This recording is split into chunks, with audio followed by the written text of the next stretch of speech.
I think it's really important to be a beginner at something again. I spend a lot of my time doing things that I have spent a lot of time doing. And I think it's important to learn new skills just to be able to have that like white belt mentality where we're not afraid of learning new things. We are pushing our edge of where we're comfortable, and we're getting comfortable with being new and unskilled at something. And I think that translates to other sections of life if you have a habit of doing that regularly.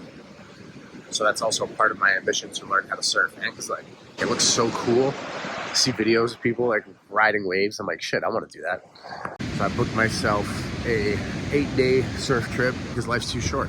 And I've been surfing, proper surfing, about a half a dozen times, and I really liked it. Obviously, I was a beginner. And I made it a goal to get half decent at surfing. I have a metric that I want to be able to consistently catch some unbroken waves. Is a pretty good goal to have that's like realistic and also a little bit difficult, where I'm gonna have to push myself and put a lot of time in to hit that goal. And I think that's right where the sweet spot is. Realistic, but still difficult to achieve. As you can see, I got a little bit sunburned already on day one.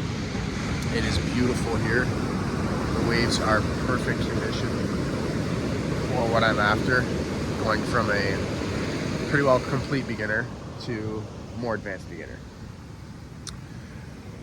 Pretty small right now, but some sets roll in. Day one was yesterday. I put in about 3 hours in the water. I was planning on doing 5, but when the tide came in, the conditions changed a bit, and I did not anticipate that, so I won't really be surfing in the afternoon. You can see that's a nice one. My goal is to be riding something like that.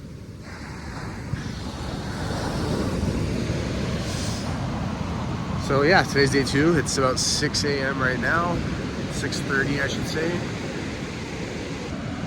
And we're gonna get in more surfing today, looking to do about at least 4 hours. I'm trying to be mindful of the fact that I want to keep this up for a week, so I don't want to overdo it. And yeah, I'll keep you guys posted. I'll get some footage coming in of later today.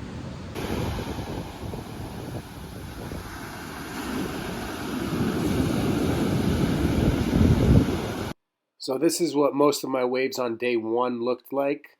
I had been surfing like 5 times in the whitewater before, so I got ambitious, but I quickly realized I needed to practice in the whitewater for at least a day before I try to go catch some unbroken waves. By day 2, I felt comfortable enough with my pop-up to start trying to catch unbroken waves, and I quickly learned that the timing was going to be very difficult. In this one, I'm a little bit too far out ahead in front of the wave, and it starts to crash before I can pop up. And if I had been back a couple meters, it would have been actually in a decent position right around the shoulder of where this peak starts crashing. So figuring out the timing definitely proved to be the biggest learning curve throughout the duration of my trip. So on that last one, I was a little bit too late, a little bit too far in front of the wave. This one, I'm a little bit early and not far enough in front of it. A little bit better this time. I actually tried to pop up, but still too early. So I started to figure out the timing and synchronize myself with the wave a little bit better in the right section. But something that I still struggled with was matching my board speed to the wave speed to get a good pop up and come down the wave properly. So here I did feel the wave actually catch me and start to synchronize the speed with the board and the water. But the problem is when I popped up here, I put too much weight into my left hand, so the board started to cut off on an angle too soon. And this stopped me from being able to stay straight and let the wave generate some speed on the board before I tried to turn left. And because of this, I just kind of fell behind the wave. On this one, I didn't do a good job of evaluating the wave, so I thought I was going left, and I tried to go left, and then I realized that the wave was breaking in the wrong direction. So I should have went right. Okay, so now I'm out with a teacher. I requested for no pushing, and he told me he wanted to there, but laid off. So this was all me, and I managed to actually catch this wave, and his guidance was very helpful for the timing. So this was the same day. I want to say this lesson was on day 5 or 6. And the day before, I had probably been catching about 15, 20%. That's generous. Closer to 15% of the waves I was paddling for.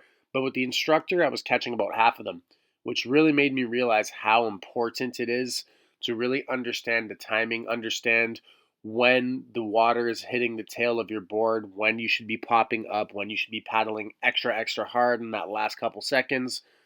And as you can see here in this next wave as well, everything was going wonderfully with this instructor.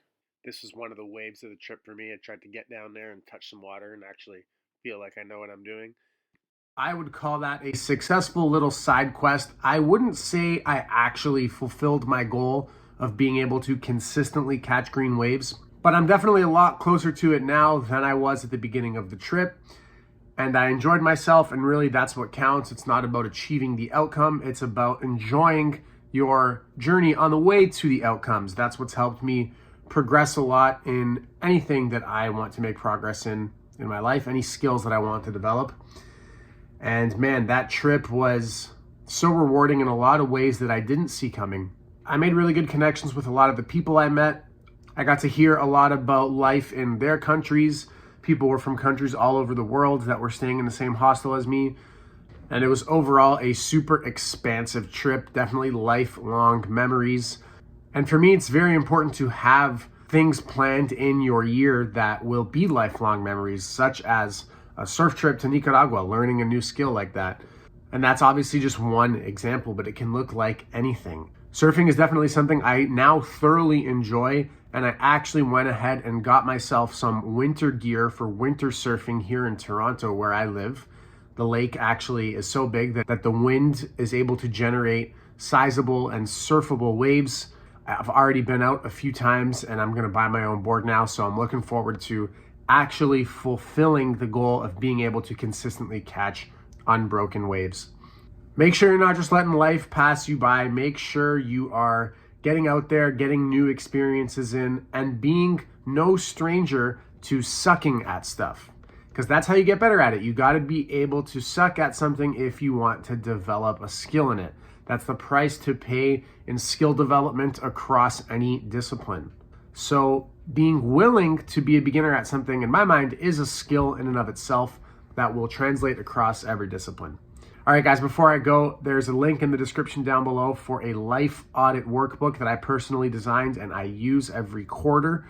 And it's a great way to self-reflect on what you want out of life and go ahead and grab life by the wheel. I was going to say something else. Grab life by the wheel and steer it. You are in the driver's seat. So go ahead and check out that life audit workbook down in the description below.